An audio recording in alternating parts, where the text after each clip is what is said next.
Hello, my name is Scott Cutler, and I'm a planner with the City of Wheat Ridge Community Development Department.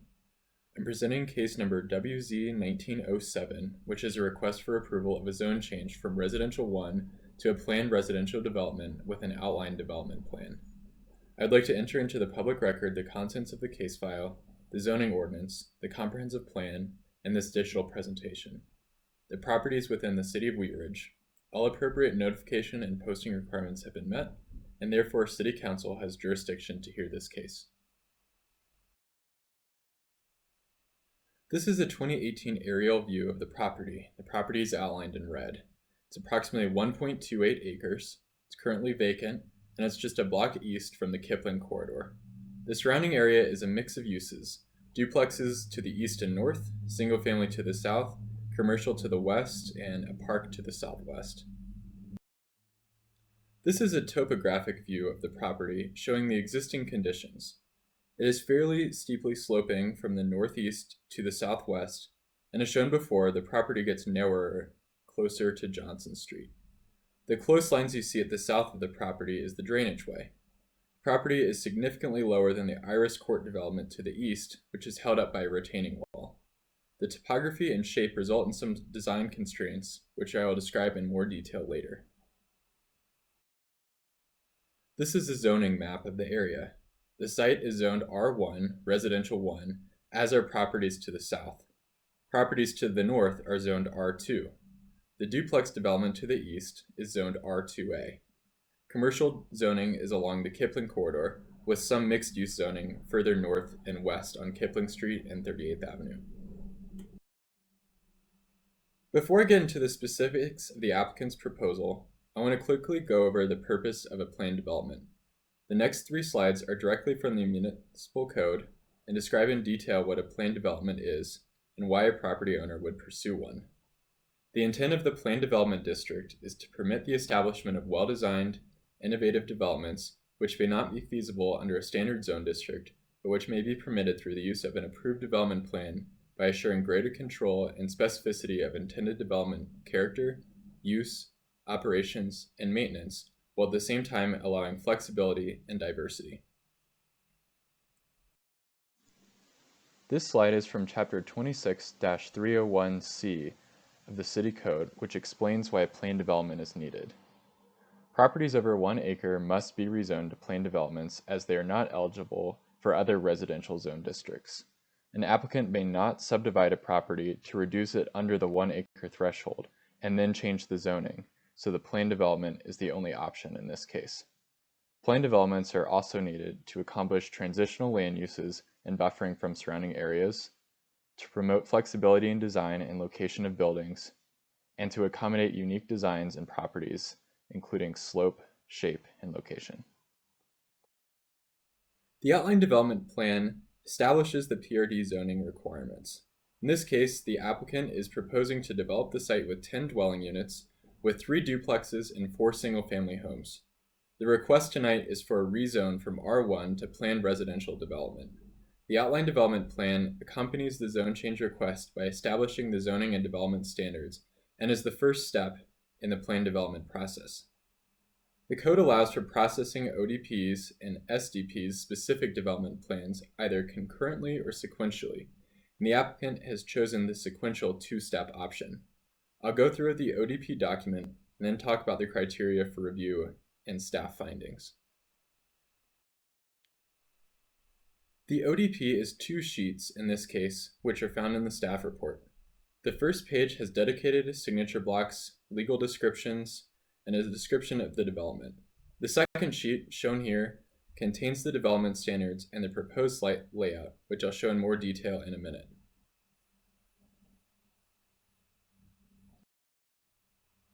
This table summarizes the development standards that are proposed on sheet 2 of the ODP.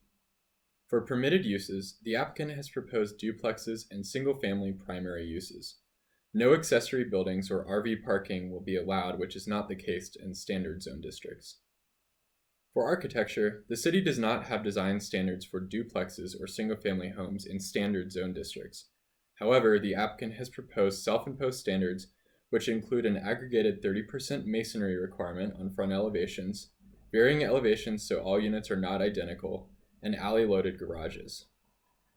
For building height, the proposed maximum height of 28 feet for single-family homes and 25 to 30 feet for the duplexes is several feet lower than the R1 maximum of 35 feet. 10 units are proposed, 4 single-family homes and 3 duplexes. This is more than the R1 zoning would allow, but is comparable with the Iris Court development to the east and is far below the citywide 21 units per acre maximum, at approximately 7.8 units per acre. Setbacks proposed are 20 feet in the front along 38th Avenue, 20 for the perimeter setbacks, including the sides, east side, and rear, south side, and then interior setbacks would be 7.5 feet for the single-family homes. City code requires each lot to be 25% landscaped, including 100% of the front yard, not counting driveways or sidewalk. The ODP also has this requirement, but an additional 11% of the site is dedicated as an unbuildable tract for open space and for drainage. And lastly, parking. Each unit is required by the ODP to have a 2-car garage, and there will be a total of 4 spaces per dwelling unit provided. 2 on-street spaces will also be created on Johnson Street. This meets the city standard for single-family and duplexes and is the same as the R1 standard of 4 spaces per dwelling unit.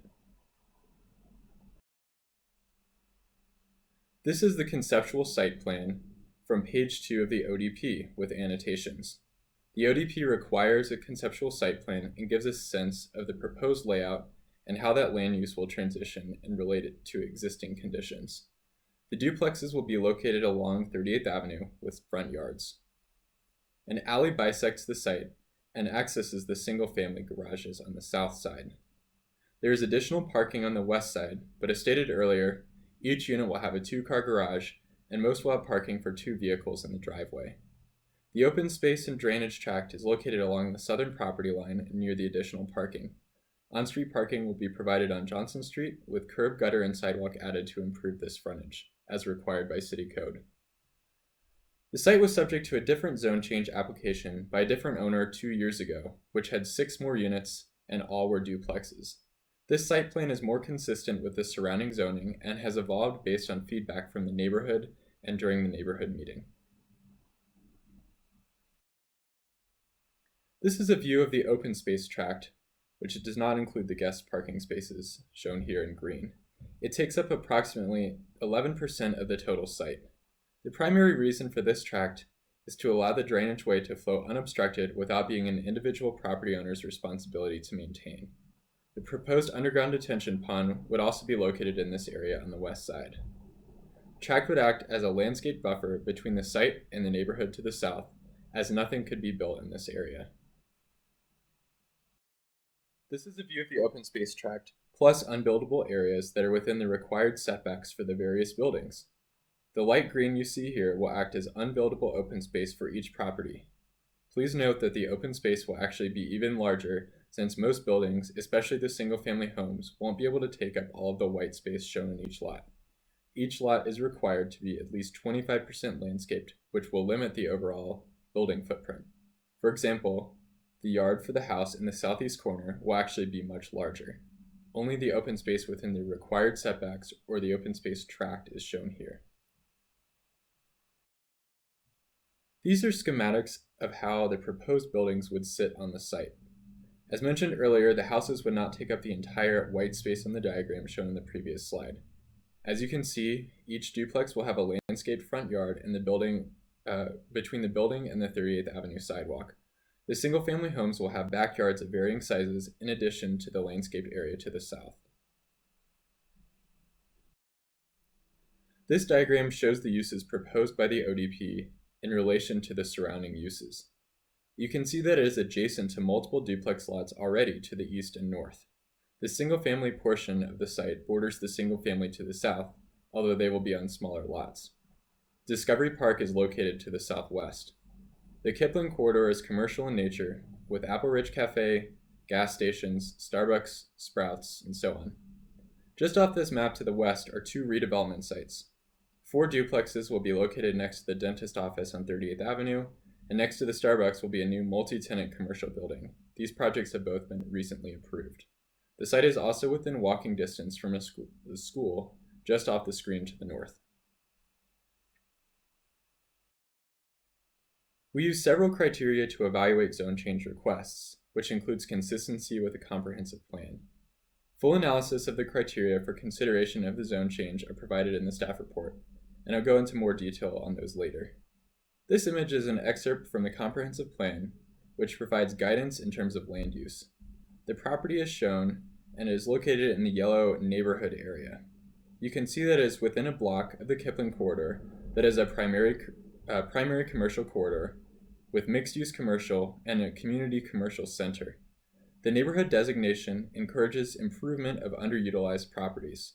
The proposed zone change is consistent with the neighborhood designation and supports the city's stated goals of increasing options for home ownership and attracting a range of household types. Large portions of the city designated as neighborhood contain duplexes, and this application is found to be in full compliance with the comprehensive plan in terms of density. It acts as a transition from the higher intensity Kipling corridor on the west to the duplexes and single-family neighborhoods in the area. City Council is compelled to review zone changes against the criteria found in the City Code. These criteria are found in Section 26-303D, and all zone changes for planned developments must comply with these criteria. They must not have an adverse effect on the surrounding area. The development cannot be feasible under another zone district due to waivers or variances required. Adequate infrastructure must be available or can be installed at the developer's expense. And the zone change is in conformance with the city's comprehensive plan goals, policies, and objectives. As a requirement of the zone change process, a neighborhood meeting was held on October 3, 2019 at City Hall. 18 people attended the meeting, and the notes from the meeting are included in the staff report. Since Wheat Ridge is not a full-service city, we sent the application on referral to outside agencies including fire, water, and sanitation, as well as completed an internal review. We did not receive concerns or objections from any outside agencies or departments. On February 6, 2020, Planning Commission reviewed this request and recommended approval. The City Council hearing was originally scheduled for April 13, 2020, but due to multiple factors, including the need to move hearings to a virtual capacity and due to valid legal protests, it is now being heard on July 13th. Before the hearing, the property was posted for 15 days and letters were sent to property owners within a 300-foot radius. Comments collected on Wheat Ridge Speaks will be reviewed by the City Council and entered into the public record as official public comment. Comments received online through July 2nd are also available to view on the Wheat Ridge Speaks website and are included in the council packet. Staff believes the zone change request meets the criteria. It allows for a compatible and transitional land use, it complies with the comprehensive plan, and it provides opportunity for reinvestment. The area has long included a mix of housing types, and this project will add to the diversity of the area. Ultimately, staff is recommending approval of the request. If City Council approves the ODP, the zone change is approved, and the applicant can move forward with a specific development plan and plat. That concludes my presentation. Thank you.